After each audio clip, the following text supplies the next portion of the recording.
اسے قرآن مجید کی چند آیات سکھاؤ اور قرآن مجید کے احکامات سے آگاہ کر دو۔ جب وہ شخص قرآن مجید کی آیات اور احکامات سیکھ چکا تو نبی پاک صلی اللہ علیہ وآلہ وسلم نے فرمایا، تمہارے پاس کس قدر مال ہے؟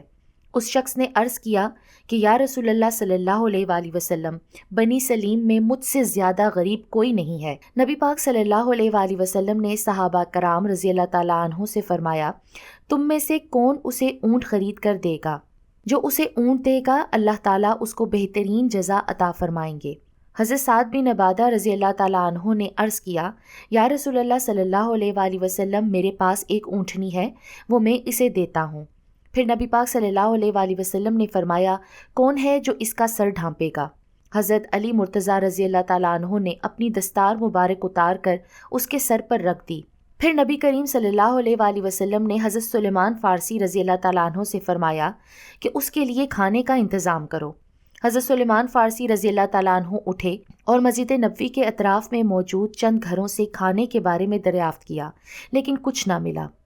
آپ رضی اللہ تعالیٰ عنہ حضرت سیدہ فاطمہ رضی اللہ تعالیٰ عنہ کے مکان پر تشریف لے گئے اور تمام واقعہ حضرت سیدہ فاطمہ کے گوش گزار کیا۔ حضرت سیدہ فاطمہ رضی اللہ تعالیٰ عنہ تمام واقعہ سن کر آپ دیدہ ہو گئیں اور فرمایا، اے سلیمان، اس خدا کی قسم جس نے میرے والد کو نبی برحق بنا کر بھیجا، ہمارے گھر میں کئی روز سے فاقہ ہے، لیکن چونکہ اب تم میرے در پر آئے ہو اس لیے میں تمہیں واپس نہیں بھیجوں گی۔ تم میری یہ چادر لے جاؤ اور شمون یہودی کے پاس جا کر کہو کہ یہ فاطمہ رضی اللہ عنہا بنت محمد صلی اللہ علیہ وآلہ وسلم کی چادر ہے، اسے رکھ لے اور کچھ قرض دے دے۔ حضرت سلیمان فارسی رضی اللہ تعالیٰ عنہ وہ چادر لے کر شمون کے پاس پہنچے اور حضرت سیدہ فاطمہ الزہرا رضی اللہ تعالیٰ عنہ کا پیغام اسے سنا دیا۔ شمون نے حضرت سیدہ فاطمہ رضی اللہ تعالیٰ عنہ کی چادر دیکھی تو اس کی آنکھوں میں آنسو آ گئے اور وہ کہنے لگا، اے سلیمان، اللہ کی قسم یہ وہی نیک پاک باز لوگ ہیں جن کی خبر اللہ نے حضرت موسیٰ علیہ السلام کو دی تھی۔ میں صدقے دل سے حضرت سیدہ فاطمہ الزہرا رضی اللہ تعالیٰ عنہ کے والد حضرت محمد مصطفیٰ صلی اللہ علیہ وآلہ وسلم پر ایمان لاتا ہوں۔ یہ کہہ کر شمون نے کلمہ طیبہ پڑھا اور دائرہ اسلام میں داخل ہو گیا۔ پھر اس نے حضرت سیدہ فاطمہ رضی اللہ تعالیٰ عنہ کی چادر حضرت سلیمان فارسی رضی اللہ تعالیٰ عنہ کو واپس دی اور کچھ جو بھی عطا کر دیے۔ حضرت سلیمان فارسی رضی اللہ تعالیٰ عنہ وہ جو لے کر حضرت سیدہ فاطمہ رضی اللہ تعالیٰ عنہ کے پاس پہنچے۔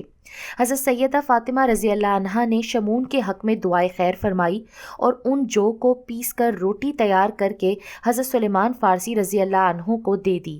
حضرت سلیمان فارسی رضی اللہ عنہ نے کہا، آپ رضی اللہ عنہ کے گھر میں بھی فاقہ ہے، آپ کچھ روٹی اپنے بچوں کے لیے بھی رکھ لیجئے۔ حضرت سیدہ فاطمہ الزہرا رضی اللہ تعالیٰ عنہ نے فرمایا، اے سلیمان، یہ کھانا اللہ کی راہ میں دے دیا ہے، اس لیے اب اس میں سے ہمارے لیے لینا درست نہیں۔ حضرت سلیمان فارسی رضی اللہ عنہ وہ کھانا لے کر نبی پاک صلی اللہ علیہ وآلہ وسلم کی بارگاہ میں پہنچے اور تمام ماجرا گوش گزار کیا۔ نبی پاک صلی اللہ علیہ وآلہ وسلم نے وہ کھانا بنی سلیم کے اس نو مسلم کو عطا فرمایا اور اپنی دختر نیک اختر کے گھر تشریف لے گئے۔ آپ صلی اللہ علیہ وآلہ وسلم نے جب اپنی بیٹی کے چہرے کو دیکھا تو وہاں فاقے اور نکاحت کی وجہ سے زردی چھائی ہوئی تھی۔ آپ صلی اللہ علیہ وآلہ وسلم نے اپنا رخ انور آسمان کی جانب اٹھایا اور حضرت فاطمہ الزہرا رضی اللہ عنہا کے حق میں یوں دعائے خیر فرمائی، الہی فاطمہ تیری باندی ہے، تو اس سے راضی رہنا۔ حضرت عبداللہ بن عباس رضی اللہ تعالیٰ عنہ سے روایت ہے کہ ایک مرتبہ سرداران نوجوان اہل جنت حضرت سیدنا امام حسن رضی اللہ تعالیٰ عنہ اور حضرت سیدنا امام حسین رضی اللہ تعالیٰ عنہ بیمار ہو گئے۔ نبی کریم صلی اللہ علیہ وآلہ وسلم نے اپنے صحابہ کرام کے ہمراہ ان کی عیادت کے لیے گئے۔ کچھ صحابہ کرام نے حضرت سیدنا علی مرتضیٰ رضی اللہ تعالیٰ عنہ سے کہا، آپ ان کی صحت کے لیے نظر مان لیں۔ حضرت سیدنا علی مرتضیٰ رضی اللہ تعالیٰ عنہ نے نظر مان لی کہ جب میرے دونوں بیٹے صحت یاب ہوں گے تو میں اور میری زوجہ حضرت سیدہ فاطمہ الزہرا رضی اللہ تعالیٰ عنہ 3 روزے رکھیں گے۔ حضرت عبداللہ بن عباس رضی اللہ تعالیٰ عنہ فرماتے ہیں کہ اللہ تعالیٰ کے فضل و کرم سے حضرت امام حسن اور حضرت امام حسین رضی اللہ عنہم کو صحت کاملہ نصیب ہوئی، اور حضرت سیدنا علی مرتضیٰ رضی اللہ تعالیٰ عنہ اور حضرت سیدہ فاطمہ الزہرا رضی اللہ تعالیٰ عنہ نے اپنی نظر پوری کرنے کے لیے 3 روزے رکھے۔ جب پہلا روزہ رکھا تو افطار کے وقت گھر میں کوئی چیز موجود نہ تھی، حضرت علی رضی اللہ تعالیٰ عنہ نے قرض لیا اور تھوڑے سے جو لا کر حضرت فاطمہ رضی اللہ تعالیٰ عنہ کو دیے، جنہیں پیس کر انہوں نے آٹا تیار کیا۔ جب شام کو افطار کے وقت کھانا تیار ہوا اور حضرت علی مرتضیٰ رضی اللہ تعالیٰ عنہ اور حضرت سیدہ فاطمہ الزہرا رضی اللہ تعالیٰ عنہ اور حضرت امام حسن و حسین رضی اللہ عنہم دسترخوان پر افطار کے لیے تشریف فرما ہوئے تو دروازے پر کسی سائل نے آواز دی، اے نبی کے گھر والوں، میں مسکین ہوں اور کئی دن سے بھوکا ہوں، مجھے کچھ کھانے کے لیے دو۔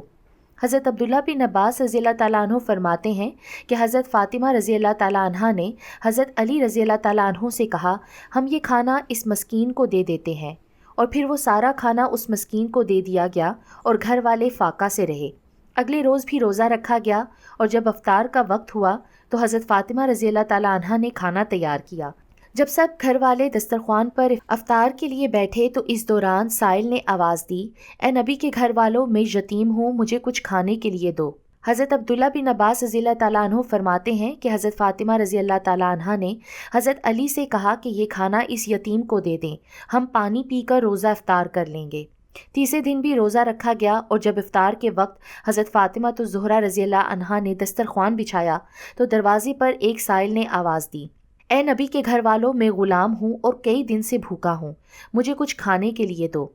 حضرت عبداللہ بن عباس رضی اللہ تعالیٰ عنہ فرماتے ہیں کہ حضرت سیدہ فاطمہ الزہرا نے حضرت علی رضی اللہ تعالیٰ عنہ سے کہا، یہ کھانا اسے دے دیں۔ چنانچہ وہ کھانا اس غلام کو دے دیا گیا اور یوں ایک مرتبہ پھر سب گھر والوں نے پانی سے روزہ افطار کیا۔ حضرت عبداللہ بن عباس فرماتے ہیں کہ حضرت امام حسن اور حضرت امام حسین رضی اللہ عنہم کی صحت یابی کے لیے مانی گئی نظر کے 3 روزے پورے ہو چکے تھے اور 3 دن کے فاقے نے انہیں انتہائی کمزور کر دیا تھا۔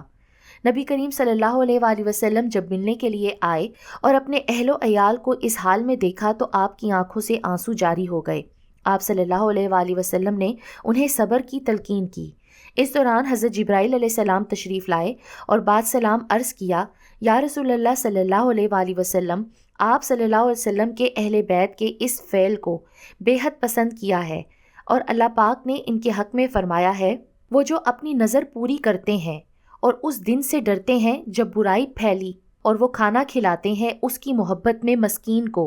اور یتیم کو اور غلام کو، اور کہتے ہیں ہم یہ سب خاص اللہ کی رضا کے لیے کرتے ہیں اور بدلے میں شکر طلب نہیں کرتے، بے شک ہمیں اپنے رب سے ایسے دن کا خوف ہے جو بے حد سخت ہے، اور اللہ انہیں اس دن کے شر سے محفوظ رکھے گا اور انہیں تازگی و شادمانی عطا فرمائی اور ان کے صبر پر ان کے لیے جنت کی بشارت دی اور ریشمی کپڑے عطا فرمائے۔ وہ جنت میں تخت پر تکیہ لگائے ہوں گے اور وہاں نہ دھوپ ہوگی اور نہ سردی، اور درختوں کے سائے ان پر جھکے ہوں گے اور ان کے گچھے ان کے لیے جھکا دیے ہوں گے، اور ان پر چاندی کے برتن اور کوزے ہوں گے جو شیشے کی مثل ہوں گے۔ ایسے شیشے چاندی کے ساقیوں نے انہیں پورے اندازے پر رکھا ہوگا، اور اس میں انہیں جام پلائے جائیں گے